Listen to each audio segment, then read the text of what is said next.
Ahead of Lok Sabha polls, Congress leader Rahul Gandhi is set to undertake Manipur to Mumbai Bharat Nyan Yatra starting on 14th January. The 6,200-kilometer yatra crosses 14 states and 85 districts, including Assam, West Bengal, Bihar, Chhattisgarh, Uttar Pradesh, Madhya Pradesh, Gujarat, and will end in Mumbai on 20th March 2024. The announcement was made by Congress General Secretary K.C. Venugopal and Jairam Ramesh during a press conference. Unlike the previous Bharat Jodo Yatra, the latest Bharat Nyan Yatra will be undertaken on a bus. However, Venugopal added that though this is a bus yatra, but there will be a walking stretch as well.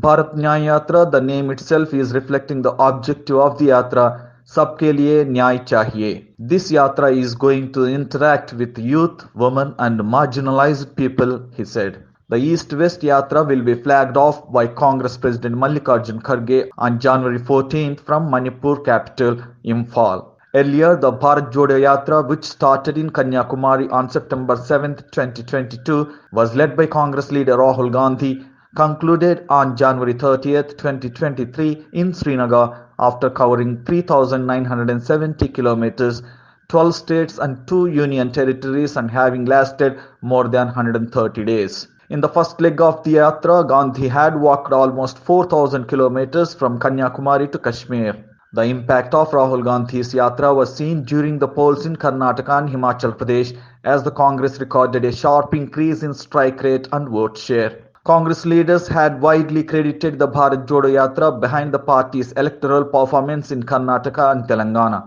The Congress had snatched power from the BJP in Karnataka and BRS in Telangana in elections held this year. However, BJP took a jibe at the Congress announcement and said the people had rejected the idea of Bharat Jodo Yatra. The BJP said the people cannot be fooled by coining some slogans.